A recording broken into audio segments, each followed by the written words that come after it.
Hello दोस्तों, welcome to market की बात चिंतन के साथ। Today we are here to talk about a company which is supporting India's logistics sector. It is supporting the movement of goods from different countries to our borders. Yeah. Repono is the name of the company. We'll talk to Mr. Divyendu ji, who is here with us. Divyendu ji से हम समझेंगे कि रेपोनो करती क्या है, रेपोनो के आगे के प्लान क्या है, वो आईपीओ के पैसों से क्या करना चाहते हैं। दिव्येंदु जी, वेलकम टू द शो। थोड़ा सर अपने बारे में बताइए और थोड़ा सा कंपनी के बारे में बताइए। सबसे पहले रेपोनो का नाम क्या है, मतलब क्या है रेपोनो के नाम का, वो बताइएगा सर। नमस्कार चिंतन जी, बड़ा अच्छा लग रहा है आपके साथ बात करके। बड़ा चैनल आपका पॉपुलर है and then I thought it's a good opportunity कि आपके साथ हैं आज। सो रिपोनो बेसिकली एक लैटिन वर्ड है और जिसका मतलब है स्टोरेज। और हमारा बिजनेस भी उसी लाइन में है, storage of petrochemical oil and gas product. And पूरा बिजनेस हमारे स्टोरेज सोल्यूशन, स्टोरेज एसेट्स के इन एंड अराउंड घूमता है। तो जो भी स्टोरेज, जब हम लोग सॉलिड्स में कुछ स्टोर करते हैं तो उसको हम लोग वेयर हाउस कहते हैं। लिक्विड में जो स्टोर कहते हैं उसको हम लोग टर्मिनल का नाम देते हैं। बट जर्नी शुरू हुई हमारी 2017 से रिपोनो की। उसके पहले मैं और मेरे पार्टनर, हम दोनों करीब 25-27 साल हम लोगों ने ऑयल एंड गैस कंपनीज में काम किया है इंडिया में। मैं रिलायंस में काम करता था, फिर मैं ओएनजीसी में ओएनजीसी पेट्रो एडिशंस में काम करता था। फिर मैं नाइजीरिया चला गया और फिर वापस आया। फिर एक इंडियन ऑयल टैंकिंग, जो इंडियन ऑयल की एक जॉइंट वेंचर कंपनी थी, उसमें जॉब करता था। और वहाँ पे मैं मिला संकल्प से, जो मेरे को फाउंडर हैं, को पार्टनर हैं इसमें। और संकल्प जी भी 25-27 साल से ऑयल एंड गैस कंपनी में ही हैं। उन्होंने पहले रिलायंस में काम किया, फिर इंडियन ऑयल टैंकिंग में आए। तो 2010 से 11 में हम लोगों ने जब यहाँ ज्वाइन किया, और हम ऑफ कोर्स हम लोग एक दूसरे को पहले से भी जानते थे बिकॉज एक ही इंडस्ट्री से हम लोग आते हैं। तो हमारी डिस्कशंस काफ़ी चलने लगी इस पे कि हम लोग क्या हम अपना कुछ कर सकते हैं। बिकॉज इस सेगमेंट में क्या है कि बहुत, या तो बहुत बड़ी कंपनियां हैं जिनके अपने स्टैंडर्ड्स हैं और अपने हाई कॉस्ट हैं, और नहीं तो बहुत ही फ्रैगमेंटेड लो साइज प्लेयर्स भी हैं इस मार्केट में। तो हमको ये बात आपस में डिस्कशन करते हुए, हर बार लंच और टी के टाइम जो होता था उसमें हम लोग बैठ के डिस्कस किया करते थे कि क्या कर सकते हैं। तो 2017 में फाइनली हमने डिसाइड किया कि ठीक है, अपनी कॉर्पोरेट लेवल, जो कि हम दोनों एक सीएक्सओ लेवल्स पे ही उस लेवल पे जॉब कर रहे थे, तो हमने छोड़ा और फिर हमने रिपोनो की शुरुआत की। तो ये हमारी बेसिक स्टार्ट की जर्नी है। और दिव्येंदु जी, बिफोर हम जाए, जो जैसा आपने बोला ऑयल एंड गैस, तो वो मुझे 2006 में लेकर जाता है, जब I started working in an IT company. तो मैंने ब्रिटिश पेट्रोलियम के लिए हमने एक प्रोजेक्ट किया था, that was for the downstream side, और हमने वहाँ पे एसएपी आईएस ऑयल का इम्प्लीमेंटेशन किया था। तो आपके साथ बात करने में काफी मजा आएगा, काफी फिर से वो सारी पुरानी यादें ताजा हो रही है थोड़ी सी। तो मैंने सर ये स्लाइड स्क्रीन पे ला दी है, आपको दिख रही होगी, मैं चाहता हूँ। हाँ, तो सर, हाँ, we have the first slide, so बराबर। तो सो ये एक्चुअली स्लाइड हमारी इंग्लिश में है। फिर भी मैंने मैं हिंदी और इंग्लिश भाषा का इस्तेमाल करूँगा अपने प्रेजेंटेशन के लिए। सो रिपोनो, जैसे मैंने बताया, लैटिन वर्ड है जिसका मतलब बेसिकली स्टोरेज है। और हमारी बिजनेस जो है वो 360 डिग्री सोल्यूशन प्रोवाइड करती है ऑयल एंड पेट्रोकेमिकल सेक्टर में, और on the storages part where this product are stored. तो हमारा जो एक हमने ड्यूरिंग द प्रोसेस, लास्ट 5-6 साल के प्रोसेस में, और उसके पहले 20 साल जो हमने काम किया इस इंडस्ट्री में, हमने वर्ल्ड के 2 टॉप कंपनीज हैं उनके साथ एमओयू भी साइन किया है। एक कंपनी जैसा आप देख रहे हैं स्क्रीन पे, जिसका नाम श्मित है। श्मित वर्ल्ड की बल्क हैंडलिंग पॉलीमर पेट्रोकेमिकल की वर्ल्ड नंबर 1 कंपनी है, जो हैंडलिंग करते हैं सिमिलर बिजनेस जो हम इंडिया में करते हैं, वो बिजनेस जर्मनी और करीब 25-26 देशों में करते हैं। और तो उनके साथ इंजीनियरिंग और डिज़ाइनिंग ऑफ वेयर हाउसेस का उनके साथ टाई अप है। इनफैक्ट वो दो साल पहले आए थे, they wanted to start something in India, but then we were not ready to for any kind of localisation tie up और जॉइंट वेंचर ऑप्शंस। तो हमने एक एमओयू उनसे साइन किया, और हम लोग हमारे कस्टमर्स को यहाँ पे state of the art warehousing, design, engineering and all हम प्रोवाइड करते हैं। दूसरी कंपनी है एवेंटस, ये भी एक जर्मन मल्टीनेशनल कंपनी है और ये वर्ल्ड की नंबर 1 कंपनी है as far as FFS packaging and latest technology polymer technology machines में। तो इनके साथ हमने इंडिया में एक्सक्लूसिव साइन किया है for the selling of their machines and operating and maintaining these machines. Okay, so sir एक दो सवाल यहाँ पे आ रहे हैं मुझे, अगर आप इजाजत दे तो मैं यहीं पे पूछ लेता हूँ। जी जी। तो सर यहाँ पे हम O&M सर्विसेज जो प्रोवाइड करते हैं हमारे कस्टमर्स के लिए, तो जो गुड्स होता है वो हमारी बुक्स पे रहता है कि वो वेंडर्स की बुक्स पर रहता है?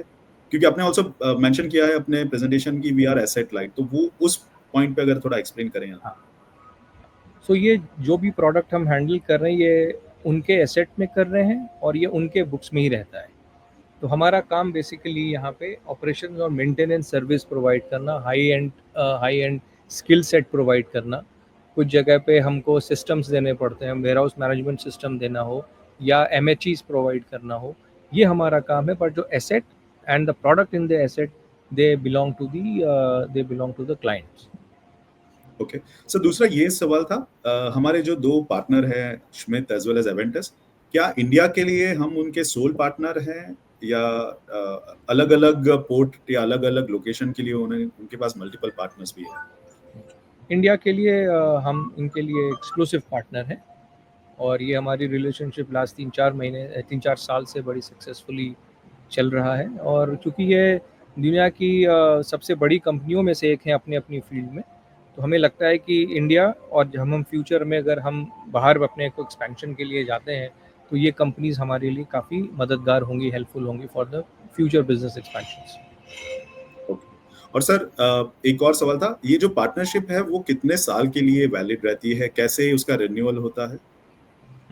सो जो हमारा पार्टनरशिप है वो 3-3 साल के लिए है और ऑलरेडी हम लोग एक्सटेंशन पे हैं। सो क्योंकि अब कोई भी MOU बनता है you have to have a expiry date for it, so but it's 3 years but then ये it keeps on extending again and again. So we have बहुत ही बढ़िया इनके साथ रिलेशनशिप चल रहा है, म्यूचुअली बेनिफिशियल है। उनको हम इंडिया में लेके आ रहे हैं, अंडरस्टैंडिंग ऑफ इंडियन मार्केट, हमको वो टेक्नोलॉजी प्रोवाइड कर रहे हैं, latest design, latest technology, latest machines. तो म्यूचुअली बेनिफिशियल है और I see this is going for a really long term. Lovely, lovely. So let's go to the next slide. Over to you, sir. तो जैसा मैंने बताया 2017 में हमारी शुरुआत हुई।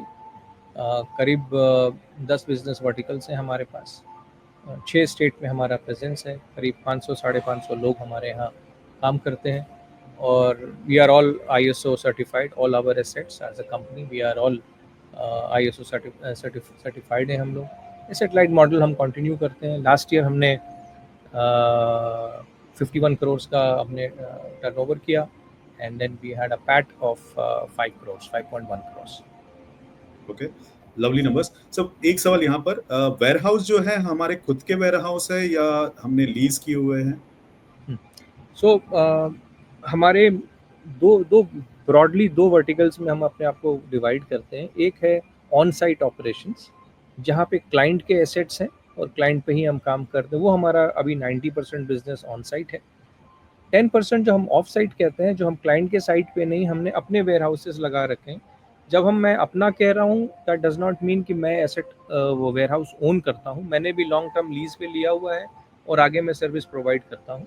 तो ये वेयर हाउसेस हमारे मुंद्रा और भिवंडी में हैं और हमारा ये जो वेयर हाउस है ऑफ साइट, अगले 3 से 5 साल में हमारा प्लान है इस सेक्टर को काफ़ी बड़ा करना।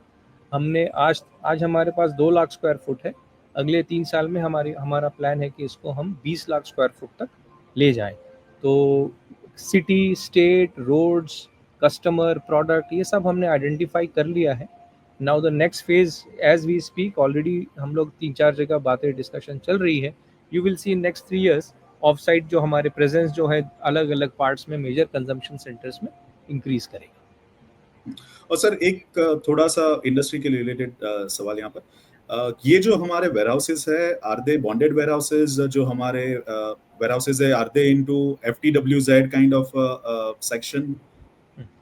No right now what the 3 assets that we have, ये डीटीए में है, यानी कि ये ना बॉन्डेड है और एफसीजेड में नहीं है, बट हम 2 प्रोजेक्ट्स में बात कर रहे हैं जो हो सकता है कि दोनों एफटीडब्ल्यूजेड में ही आए, बट अभी जो Okay. हमारे पास हैं वो सारे नॉर्मल डोमेस्टिक टैरिफ एरिया में है। Understood sir.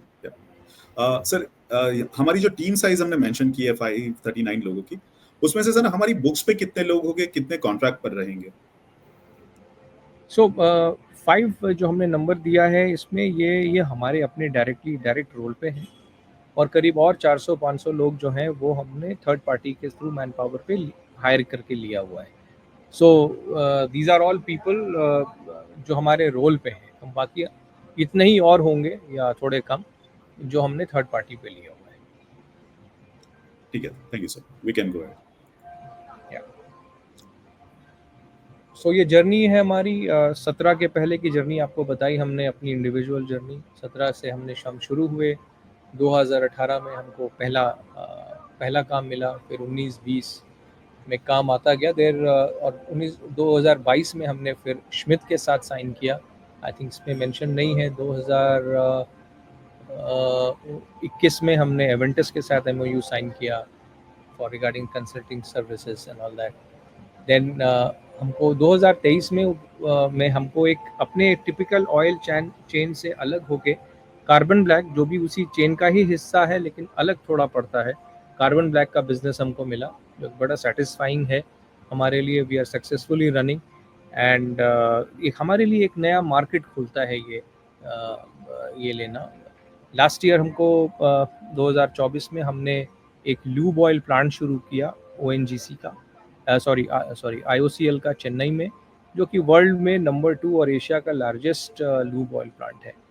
और अभी 2024 तक का ही इसमें हमने डिटेल दे रखा है। बाय दिस ईयर इटसेल्फ हमने 2-3 नए कॉन्ट्रैक्ट्स हमने ऑलरेडी ऐड किए हैं 2025 में।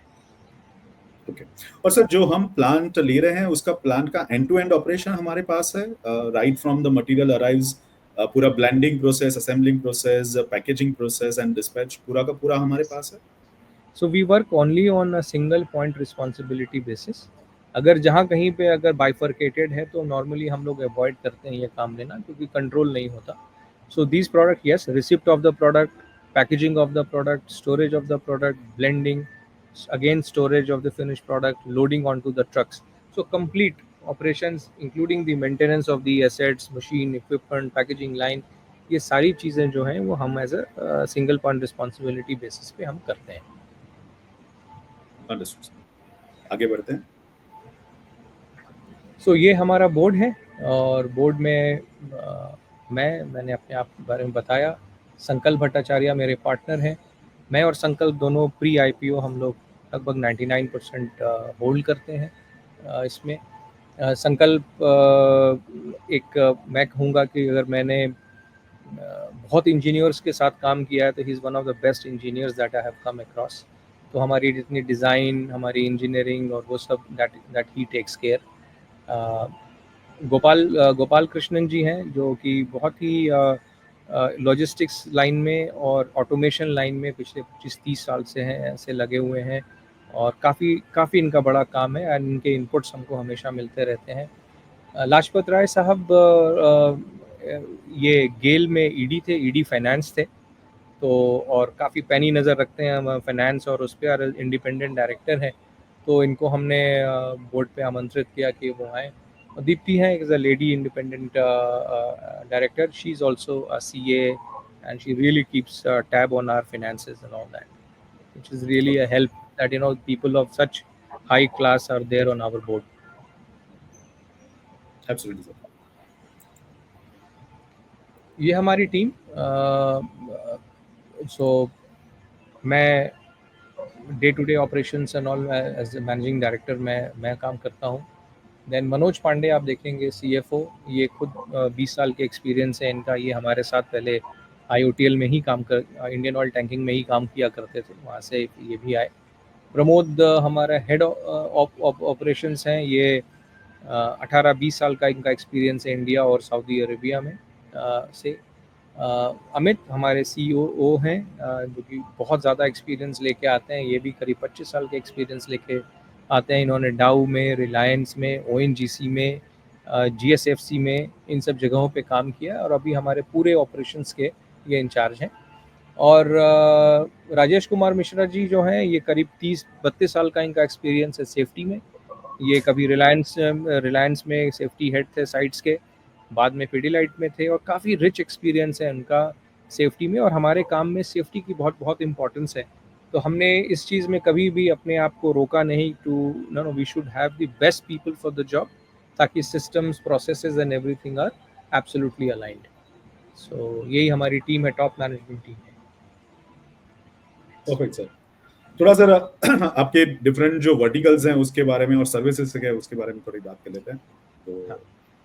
तो ये हमारा है दैट हम लोग बताया कि हमने अपने ब्रॉडर वर्टिकल हमारे में on site end of site. On site मतलब हम क्लाइंट के साइट पे काम करते हैं, जहाँ हम supplies of MHE systems and all that we provide. Off site जैसे बताया कि हम अलग अलग जोग्राफिकल रीजन में हम अपने वेयर हाउसेज लगाने की बात कर रहे हैं on lease term basis. And then they are value added services also we provide. Certain cases जैसे मुंद्रा में हमारे पास वेयर हाउस है और क्लाइंट टेल अस की मटेरियल आप स्टोर तो कर रहे हो, लेकिन लास्ट माइल डिलीवरी कर दो, या कस्टम फ्रेट कस्टम से निकाल के ले आओ और ट्रांसपोर्ट करके ले आओ, पैलेटाइजिंग, डीपैलेटाइजिंग, पैकेजिंग, रीपैकेजिंग कर दो। All those activities we do, but these are all need based basis, we including transportation. We are not into transportation, but if our customer insists और कस्टमर कहते हैं कि नहीं हमको ये सर्विसेज आपकी तरफ से चाहिए, तो we also provide those services.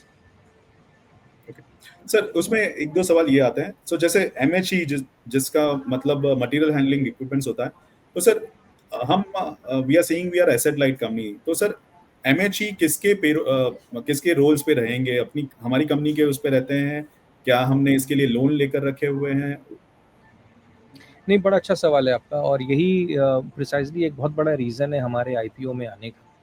आज हमने कम से कम 80-90 फोर्कलिफ्ट्स और अदर आइटम्स हमने एमएचईज ले रखे हैं, जो कि हम लीज से ले रहे हैं किसी और वेंडर से। नाउ टिपिकली ये वेंडर्स जो हैं वो 3 साल या 5 साल में इस एसेट्स को अमोर्टाइज कर देते हैं, अपना कॉस्ट निकाल लेते हैं, और उसके बाद में it is free run for them. So we realise that when हमारी इतनी रिक्वायरमेंट है और अगले 1 साल 2 साल में हमारे नंबर्स जो हैं ऑलमोस्ट 150 से 200 के आसपास टच कर सकते हैं फोर्कलिफ्ट का, then why don't we buy. तो एक मेजर जो आपका पूरा है, पहले भी आपने क्वेश्चन किया था कि हम फंड का यूटिलाइजेशन कहाँ जाएगा, तो major portion of this will be going to buy the MHEs. So now gradually as the fund receives, as we go forward, हम लोग धीरे धीरे वो जो भी हम लीज पे उनको हटा के and then we will buy these forklifts on our books. So this is surely going to help our bottom line, and also dependency on a third party will reduce, which is very important in this industry. Sir दूसरा सवाल spare part पर रहेगा, क्योंकि हमें अलग अलग equipments को support करना है, या तो टीम के इक्विपमेंट्स हो गए या क्रेन है, various other solutions are there for stacking and retrieving, right? तो कि हम कितनी इन्वेंट्री हमारी बुक्स में रखते हैं स्पेयर पार्ट्स की? So अभी तक जितना हम काम कर रहे हैं, हम जैसा आपको बताया कि क्लाइंट के एसेट पे काम कर रहे हैं, तो स्पेयर पार्ट मैनेजमेंट हम करते हैं, ABC एनालिसिस कितना रह गया, कितना कब रीऑर्डरिंग करना है, but the procurement and all is all done by the client. जो एज फार एज जो बाहर के वेयर हाउस जहाँ पे हम ऑपरेट करते हैं, वहाँ पे little bit of some pallets and the weighing machines and all that, वो सब जो hand stitching line and all, तो उसके हम इन्वेंट्री उसी साइट पे करीब 2 से 3 महीने की inventory depending on the product हम उसको रखते हैं, सो दैट कि सीमलेस ऑपरेशन चलता रहे।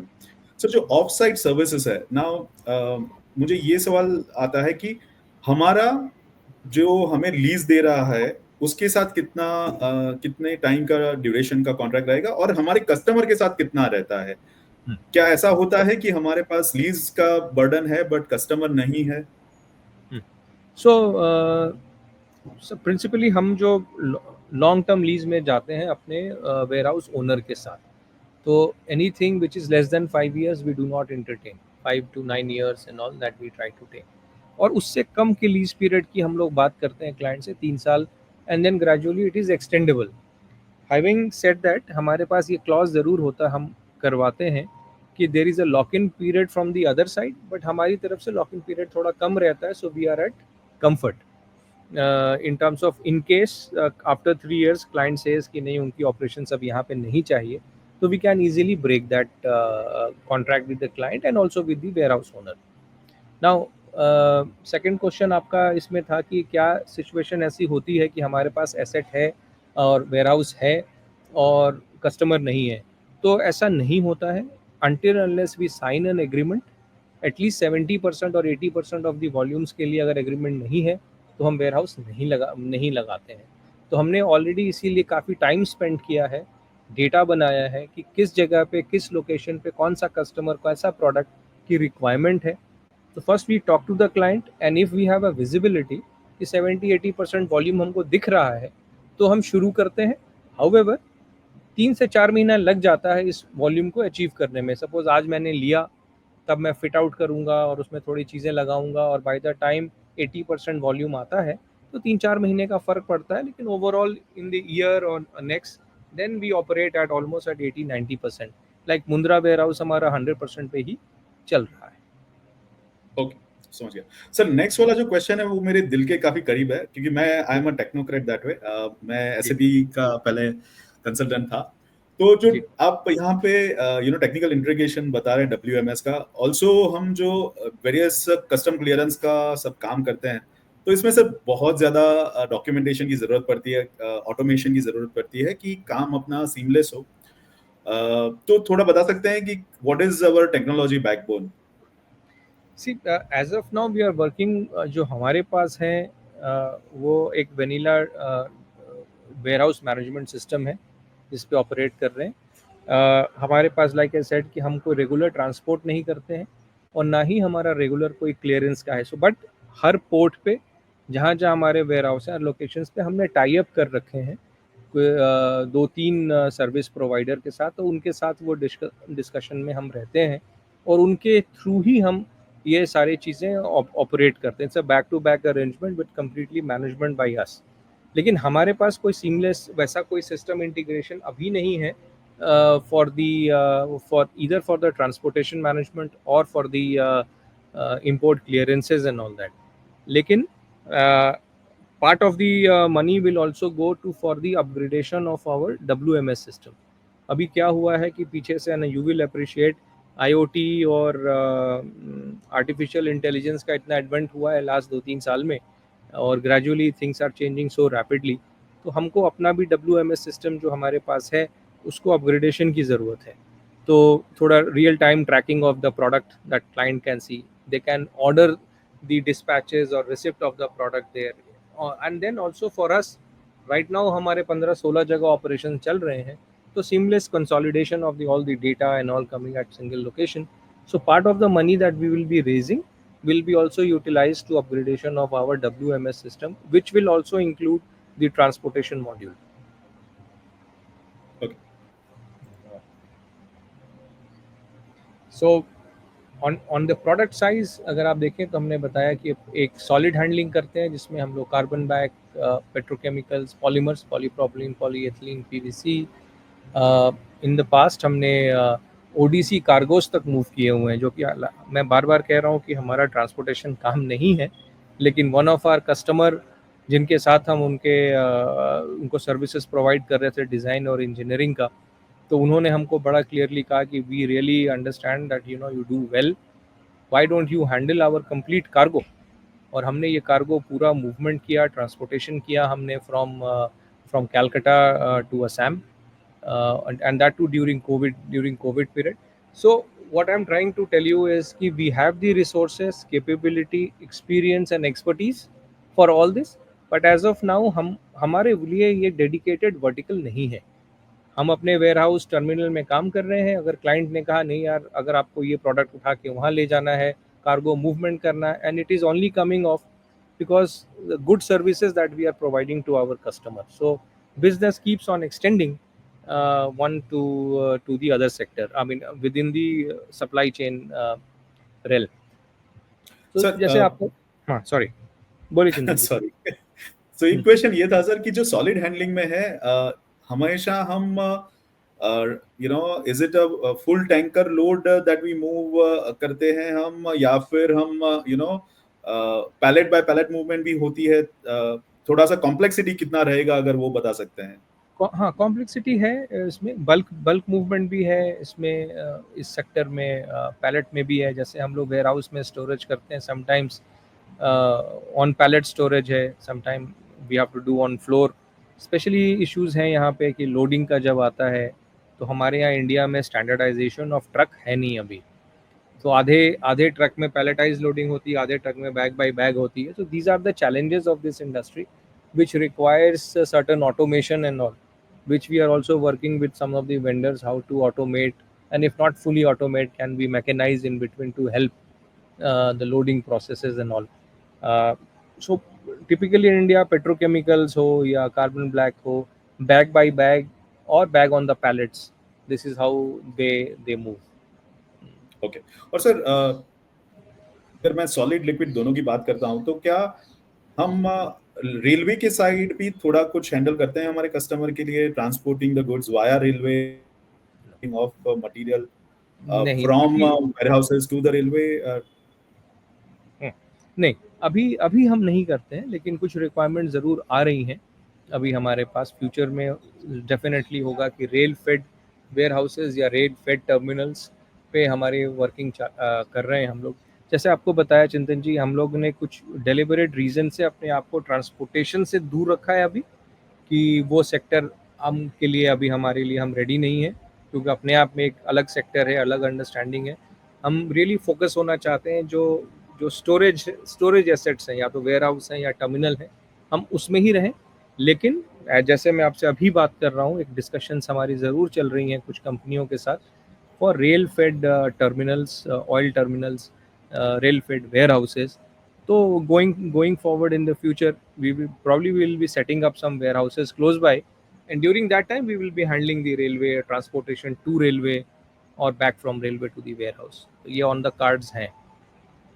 ओके और sir on the liquid side हमने मेंशन किया है कि we are a 3PL partner तो उसमें सर एक सवाल ये आता है क्योंकि कई बार अगर हम सेम कंटेनर यूज करना चाहते हैं अक्रॉस द प्रोडक्ट तो हमें कंटेनर्स को वॉश करना पड़ता है अंदर से उसमें थोड़ा आइडियल टाइम जाता है तो इसके लिए वी हैव टू कीप काफी सारी हमारे पास ऐसे कंटेनर एसेट्स हमें आइडियल रखनी पड़ती है फॉर अ रिप्लेसमेंट और फॉर अ रिपेयर और for this kind of thing तो थोड़ा उसके बारे में बता सकते हैं कि कितना क्या है इसमें हम क्या करते हैं अगर ये प्रॉब्लम हमें भी है और क्या हमारे सॉल्यूशंस हैं इसमें हमारे पास ये फॉर्चुनेटली हमारे पास ये इश्यूज नहीं है अभी, क्योंकि ये सारा क्लाइंट की तरफ से हैंडल होता है। जैसे कस्टमर है हमारा दीपक फिनोलिक्स, जो हम हैंडल करते हैं, तो tank cleaning and all that is done outside the premises. We only get the tankages, clean tankages for loading onto it. So again, this will become more from the point of view from the transportation. We do not, what we do is, if they have, जैसे आपने टैंकेज दिख रहा है, आपको photo में यहाँ पे टैंकेजेस दिख रहे हैं यहाँ पे, तो ये बड़े बड़े टैंकेजेस रखे रहते हैं फॉर क्रूड ऑयल के, पेट्रोल के, डीजल के, एटीएफ के।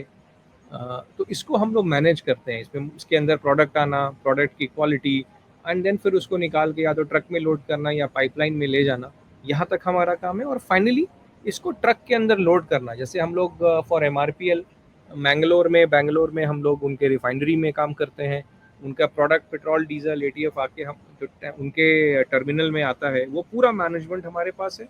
और वहाँ से product as per their instruction हम इसको टैंकेजेस, ऑयल टैंकर्स में डाल देते हैं, जो कि रिस्पेक्टिव पेट्रोल पंप्स के लिए जाते हैं, जहां आप और हम जाके पेट्रोल भराते हैं। तो हमारा जॉब वहीं तक लिमिट है, हम अभी टैंक क्लीनिंग और उसमें नहीं है। सर एक चीज जो एक और इंडस्ट्री सनराइज इंडस्ट्री जो है हमारी जो मेरे दिल के भी काफी करीब है हमने एक कंपनी में इन्वेस्ट भी किया है which is on the green hydrogen side और जो हमारे पोर्ट्स सारे हैं वो as per the national hydrogen mission जो गवर्नमेंट ने लॉन्च किया है उसमें काफी सारे पोर्ट पे स्टोरेज ऑफ ग्रीन अमोनिया की फैसिलिटी तैयार की जा रही है काफी सारे पोर्ट इस मामले में बहुत ज्यादा आगे बढ़ रहे हैं, तो कुछ हमारे परव्यू में है ऐसा कुछ आगे चल के हम कुछ करना चाहते हैं इसमें? Yes.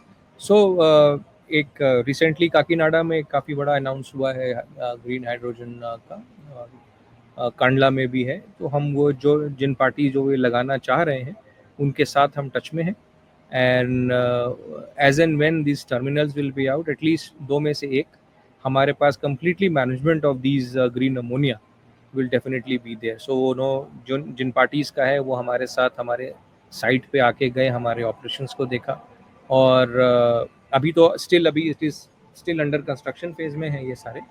As and when as it comes, so we are gearing up for the operations and maintenance of such facilities also, including EVs, including battery ka including solar. So these are also in our radar, that as and when the market is gradually shifting on the other side, so we are also ready to provide our services, operations and maintenance service for these facilities.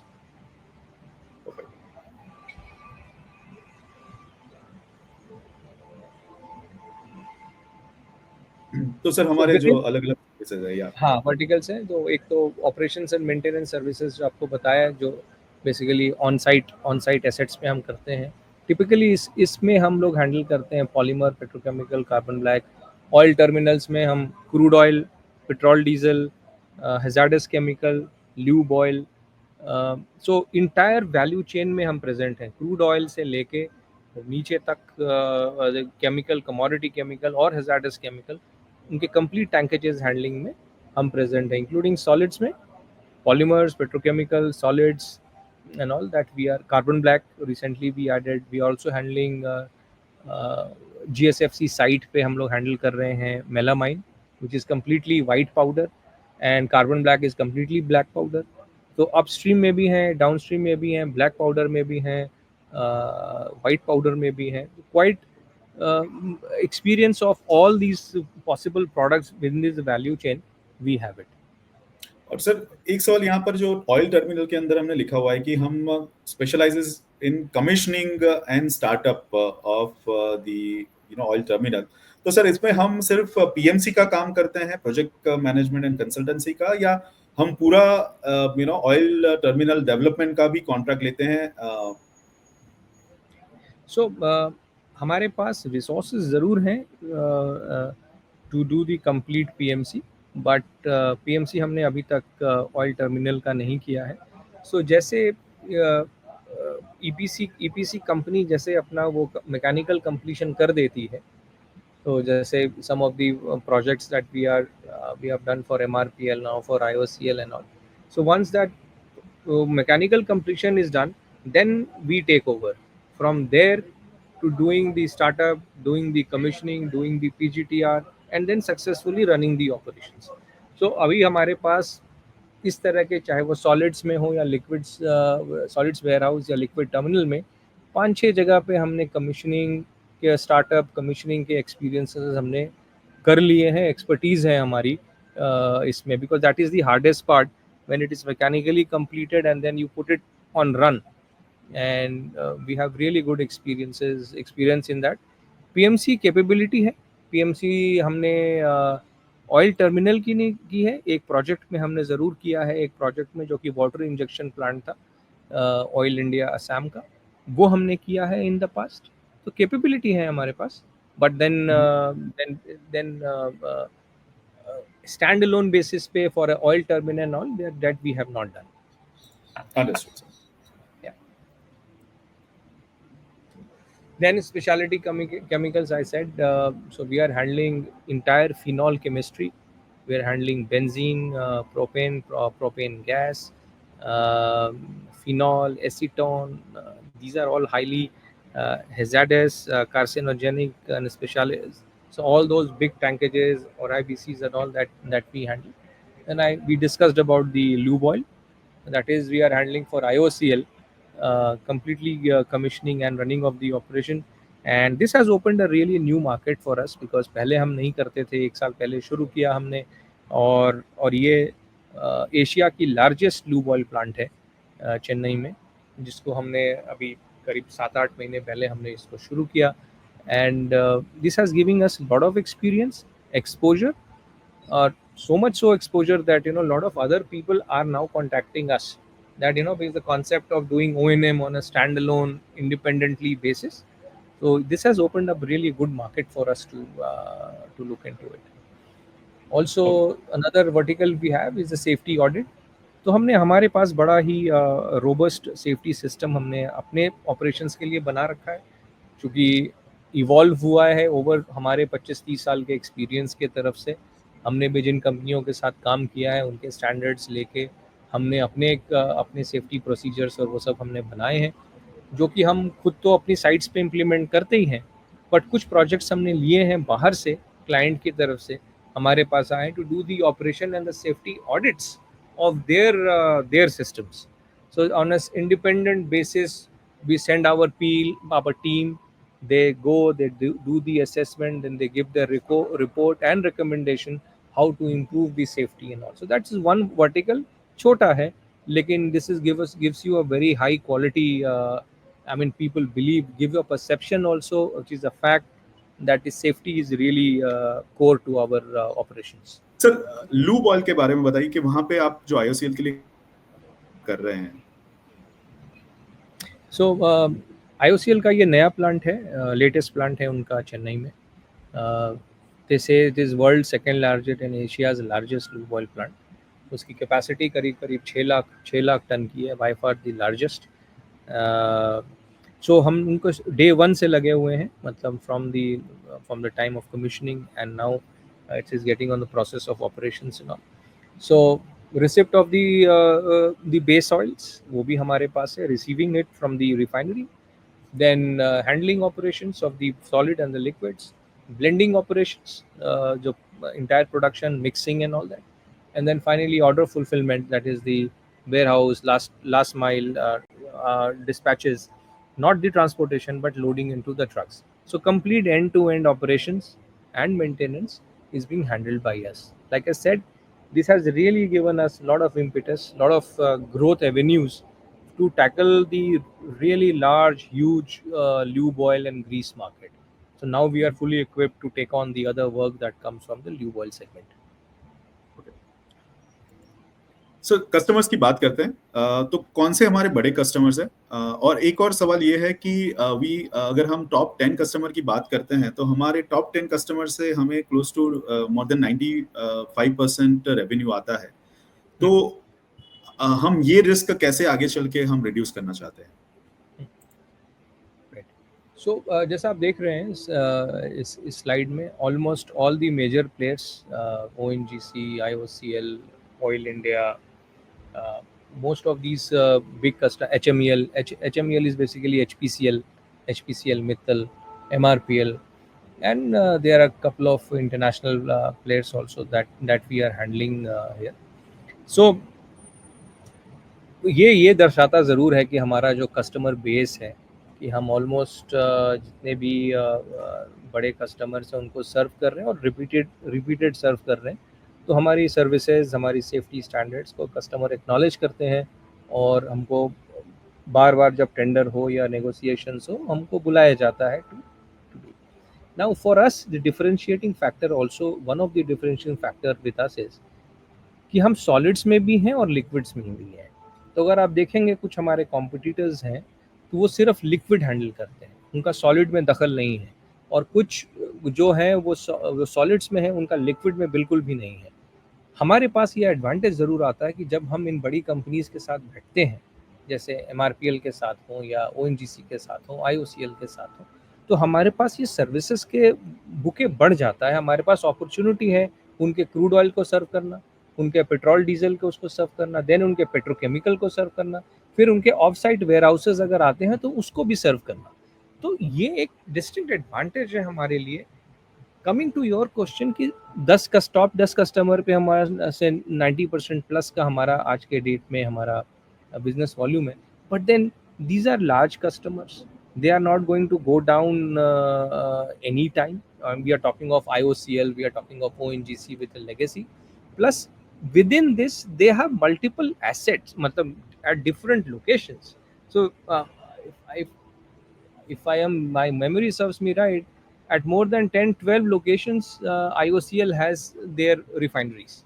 So these are all multiple opportunities, that it's not that one customer, one location and all, and then we are putting our eggs into one basket. It is fairly spread. But having said that, कुछ customers इसमें दिख नहीं रहे हैं जिनको हम लोग already serve कर रहे हैं. These are all top marquee customers. But we are conscious of this fact कि we have to further expand. तो कार्बन ब्लैक के सेक्टर्स में हमको नए मिलेंगे. ल्यूब ऑयल में जैसे बताया मैंने, वो नए कस्टमर आएंगे. कई नए ट्रेडर्स से हमारी बातचीत चल रही है. तो surely we will try to spread our customer base even more.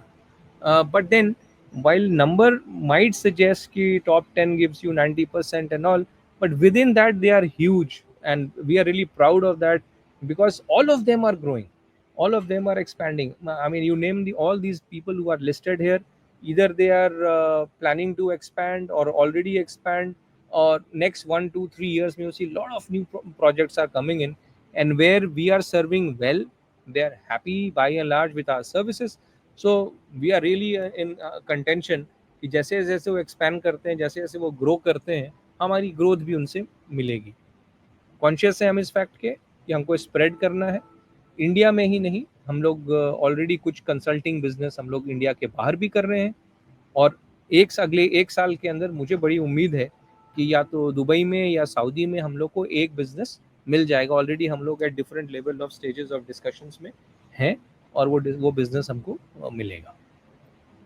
Okay sir, थोड़ा नंबर समझ लेते हैं. तो यहाँ पे हमें मैक्सिमम जो रेवेन्यू हमारी आ रही है वो आ रही है हमारे O&M बिजनेस से. बट एक बहुत ही अच्छी बात मुझे ये लगी कि हमारे जितने भी अलग अलग रेवेन्यू वर्टिकल्स हैं, हमारे नंबर्स बढ़ रहे हैं हर एक में. So which is a very good to सी.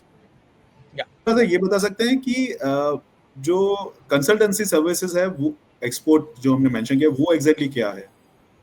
सो हमने 2 प्रोजेक्ट्स किए,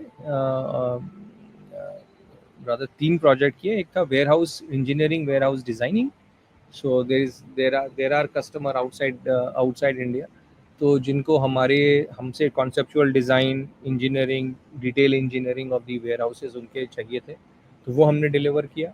दूसरा है कि actually selling of the machines of the latest technology, these machines, where we provide the complete petrochemical know-how to these German companies and all, so consulting them about the market size, market, and how to plot, how to make the plot plans, doing the engineering and all those services also we provide. And ये segment जो है going forward आप देखेंगे कि ये segment और हमारा grow करेगा, बिकॉज हम अभी ऑलरेडी इंडिया में, अभी इंडिया लोकल में दिख नहीं रहा है लास्ट 2 साल में, लेकिन हम लोग 2-3 जगह पे ऑलरेडी डिस्कशंस में हैं, वेयर हम लोग अपने सर्विसेज प्रोवाइड करेंगे on the latest technology for the warehousing only on the consulting basis. And जब वो बन जाएगा तो ऑफ कोर्स अगेन हम दोबारा उनके पास जाएंगे ऑपरेशन और मेंटेनेंस के लिए. ओके सर, नेक्स्ट मुझे थोड़ा सा मार्केट के बारे में समझना था कि कितना हम ग्रोथ ला सकते हैं. व्हाट काइंड ऑफ ग्रोथ आप देख रहे हैं in this particular sector? सी जिंदन जी, सबसे बड़ी बात है कि ये जो जिस सेक्टर में हम हैं उसको 2 में डिवाइड करते हैं. एक है ऑयल, क्रूड ऑयल वाला segment, petrol, diesel, crude oil, और दूसरा नीचे पेट्रोकेमिकल एंड केमिकल सेक्टर. सो दोनों में हमारा प्रेजेंस है, इक्वल अमाउंट में हमारा प्रेजेंस है. So most of these refiners in India, they are expanding their refining capacity. So अगले 5 साल से 10 साल तो मुझे कोई चिंता नहीं है, because every year we see one और अदर कैपेसिटी, रिफाइनिंग कैपेसिटी और petrochemical capacity is being added into India. जहाँ तक हमारा सवाल है उसमें हम क्या कर रहे हैं, हम तो अभी बहुत छोटे हैं. हमें we are only 50 crores. Business potential जो है इसमें ह्यूज है इसमें business potential that can be captured. If I have to give you just my assessment number, direct opportunity 5000 crore है. और अगर मैं इसको एक्सपैंड करूं डिफरेंट प्रोडक्ट्स, अगर कार्बन ब्लैक, ल्यूब ऑयल और इनके उसको भी जोड़ लूं, तो इन एक्सेस ऑफ 10,000 crore के आसपास का धंधा है, जिसमें हम सिर्फ 50 crore हैं अभी. तो अभी तो हमको, plus the market itself is growing, the 4 से 5% का ग्रोथ क्रूड ऑयल वाले सेगमेंट में है. इनफैक्ट मैं कोई रिपोर्ट पढ़ रहा था, मिनिस्ट्री MOPNG का रिपोर्ट था कि डीजल अगले 5 साल और 6 साल में डबल हो जाएगा requirement. which is good news for us, because as India industrializes, as we push pedals on our manufacturing sector, you see the diesel and the transport, that part will grow, and therefore जितनी भी refineries and all, they are all adding capacities. तो हमारे लिए एक अगले 10 साल तक तो मुझे कोई भी चिंता नहीं है, और आगे भी चिंता नहीं है, क्योंकि पेट्रोकेमिकल में हमारा जो पर कैपिटा कंजम्पशन है पूरे वर्ल्ड में, वो बहुत ही कम है. We are hardly 10 to 12 kg per capita as far as petrochemical is concerned, or polymers are concerned rather. और वर्ल्ड वाइड अगर हम एवरेज की बात करें तो करीब करीब 40 है. तो अभी तो हमको वो जर्नी पूरी तय करनी है, और उसके बाद फिर आएगी बात कि हम टेपरिंग करें, क्या करें. तो like I am talking, every year there is at least one mega size petrochemical complex is being built and added in India. So I think market is there for all of us, all our competitors, us to grow. And in fact, some of the international players are also eyeing to enter India, which I think is a healthy sign for the business. As and then they come as a company, as a sector, we all will grow and improve the services to our customers. Sir थोड़े numbers की बात कर लेते हैं. तो आप बता सकते हैं कि हम हमने जो रेवेन्यू की है, क्या हम इसी प्रकार के ग्रोथ रेट आगे भी अचीव कर पाएंगे, both on the revenue side as well as on the profit margin side? Yes. So we as a team are extremely confident. जो हमने लास्ट 2-3 साल में CAGR 20-25% का दिया है, आने वाले 3-4 साल इससे बेटर ही होंगे. बिकॉज कुछ ऑर्डर्स हम ऑलरेडी, लाइक आपको बताया मैंने, अपने ऑलरेडी 2-3 ऑर्डर हमारे पास इस साल में ऑलरेडी नए ऑर्डर हमारे पास हैं. अगले 3-4 साल की हमारे पास विजिबिलिटी है. And now with all these new sectors including the international and all, that will materialize this year. So rather, I'm confident that the growth numbers will be better than what we have been able to achieve in last 3 years. Okay. Or guys, the numbers what you see are in thousand. So just for your reference, the revenue that was done in FY25 was 51.59 crore, or profit PAT, profit after tax, was 5.14 crore. Yeah, Correct. That's right. Okay. Sir थोड़ा सा date के बारे में बता दीजिए कि हमारी company में अभी कितनी डेट है, both on the long term side as well as on the short term side? जो हमारे पास डेट है अभी है, वो सिर्फ अपने day to day limit funding के लिए हमने ले रखा है. So we are very well placed as far as debt equity ratio. अगर आप देखें लास्ट ईयर 0.43 पे थे हम लोग, डे सर्विसिंग 9.27 पे. तो एब्सोल्युटली हम लोग बहुत कम लेवरेज्ड हैं. Because going forward, like now we are raising equity simply to fund out some of the requirements for the buying of the MHEs and all that. So liquidity, as we are asset light, we don't see much addition into the debt. But it could happen that the forklifts that we are buying, some of them on the financial prudence decision, not all what we so we will take debt, and debt for with the equity coming in, commensurate debt will be raised for buying of these MHEs and all that. So the ratios would remain more or less same in the coming future. और sir अगर हम trade receivable की बात करते हैं, थोड़ा सा अगर उसके बारे में बात कर सकते हैं, तो हमारे ट्रेड रिसीवेबल्स बढ़ रहे हैं थोड़ा, उसमें सर कैसा हमारा कलेक्शन एफिशिएंसी कैसी है, हमारे पेमेंट टर्म्स कैसे हैं हमारे कस्टमर के साथ, इसमें से ऐसा कुछ है जो मोर देन 6 months होगा? Nothing is more than 90 days. That's number one. And number two, हम normally about 45 to 50 days में we do get paid for the regular services what we are providing. Sometimes the customer is, like I said, they ask us to go beyond the whatever is the contract to provide additional services. उनके payment आने में थोड़ा 15 दिन और लग जाता है, because they have to work on the systems. Number one. Number two, जब हम कोई नया कॉन्ट्रैक्ट शुरू करते हैं पहले, तो उसमें फर्स्ट पेमेंट आने में हमको we have seen take 60 to 90 days. And जो थोड़ा आपको इंक्रीज दिख रहा है, क्योंकि लास्ट क्वार्टर में भी हमको 2-3 प्रोजेक्ट्स आए थे जो पेमेंट आने में हमको थोड़ा सा वो टाइम लगा. तो उस कारण से दैट वो थोड़ी सी स्ट्रेस हमको उस समय महसूस ज़रूर होती है. But typically we get paid in 45 to 50 days from as being an MSME. It is also incumbent on the other side that they have to pay us within 45 days, and we do in fact we do get paid within 45 days. Okay sir, थोड़ा object of issue की बात कर लेते हैं पहले। हाँ। तो कहाँ पे आप जो आईपीओ से फंड आएंगे वो यूज करना चाहते हैं? तो जैसे आपको बताया 7.5 करोड़ हम 26 करोड़ रेज कर रहे हैं। 7.5 करोड़ हम लोग MHEs, फोर्कलिफ्ट्स और reach stacker, pallets and all उसमें हम यूटिलाइज करेंगे। करीब करीब 1.5 करोड़ के आसपास हमारा इस्तेमाल होगा रैकिंग सिस्टम में। हमारा मुंद्रा या भिवंडी में जो वेयर हाउस है उसमें रैकिंग सिस्टम लगाएंगे। हमारे पास रिक्वायरमेंट है, उसमें यूटिलाइजेशन में जाएगा। और अभी हमारा एग्जिस्टिंग करीब 1 करोड़ रुपया जाएगा हमारा एग्जिस्टिंग जो WMS सिस्टम है उसको अपग्रेडेशन के लिए। लाइक का बताया उसमें हम IoT और आर्टिफिशियल इंटेलिजेंस के कुछ कंपोनेंट्स हम उसमें ऐड करेंगे, तो so that better visibility and all, and rest all जो balance money that will be deployed for general purpose, general working of the company. Okay, understood sir. Sir थोड़ा सा हमारे कंपटीशन के बारे में समझना था कि हमारे जो कंपटीशन है जो हमने RHP में मेंशन की है, we have considered Aegis logistic, we have considered TVS supply chain as well as RV Encon. तो क्या are they the right competitor? Are they doing exactly what we are doing?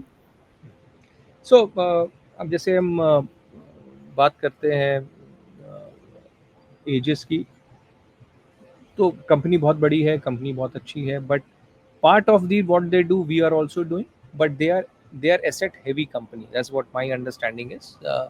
they have lot of assets built and which they are doing O&M. They are also doing O&M on the client side and all. And then there are some others who are simply manpower suppliers. Then there are some companies who are operating them, so like a larger pool they have, but they are also into petrochemicals where we compete. तो हम जो competition की बात कर रहे हैं वो customers, ये वो कंपनीज हैं जिनके साथ हम डे टू डे टेंडर्स में compete करते हैं. We are, I would say these all names are really big, they are big companies and all. But we qualify on all those segments, but they are really big, and we look up to these companies, for their growth path and all that, so that we know the roadmap is clear where we have to go. Sir थोड़ा सा अभी IPO के बारे में बता देते हैं। तो guys the IPO is opening on 27th, let me just double check, 28th Monday it is opening, and the listing of the company tentatively will happen on the 4th of August. Now this IPO has been brought, I'll just brought the the slide. So the IPO has been brought to the market by Wealthmind. They are company the IRPR of the company is with Kirin Advisors. So we thank them for bringing the company to the market. Divyendra, message देना है अपने investors का, जो आपको potential investors जो आपको अभी देख रहे हैं, तो sir what they can expect from you as well as from Repono? See मैं इतना ही कहूँगा कि ये मैंने और मेरे पार्टनर ने हमने 7-8 साल पहले शुरू किया, कंप्लीटली बूटस्ट्रैप्ड। इस सेगमेंट में बहुत स्कोप है। अभी तक हम लास्ट 7 साल में हम सिर्फ एक प्लेटफॉर्म बना पाए हैं कि हम उस लेवल पे आए where we have our systems, our safety system, position in the market, brand is recognised in the market with our client. So वो प्लेटफॉर्म हमारी रेडी है। अब अगला फेज जो आने वाला है वो हाई ग्रोथ का फेज आने वाला है। If we play our cards well, markets are favorable, our brand equity is well in the market, so we will be able to really grow from this level much faster than what we have been growing for now. I would say that this could be what we can assure you, high on ethics, high on integrity, high on safety parameters. This company is maybe small, but as I see, as a promoter, a co-founder, I see a good future. Otherwise I would not have left my good cushy very high salary job, left and started and brought to a level where I really believe that this company is poised to grow exponentially in few years' time. Okay, perfect. So with that, Divyenduji, we wish you, best of luck for the IPO and your journey ahead. और दोस्तों, with this, yet another episode of Market की बात चंदन के साथ comes to an end. Watching, please do share this particular channel to your circle if you like that, and do subscribe to it, and that will give us more opportunity to bring such a brilliant promoters to you, and give you a chance to interact with them. Yeah. So thank you very much, everybody. Talk to you later on.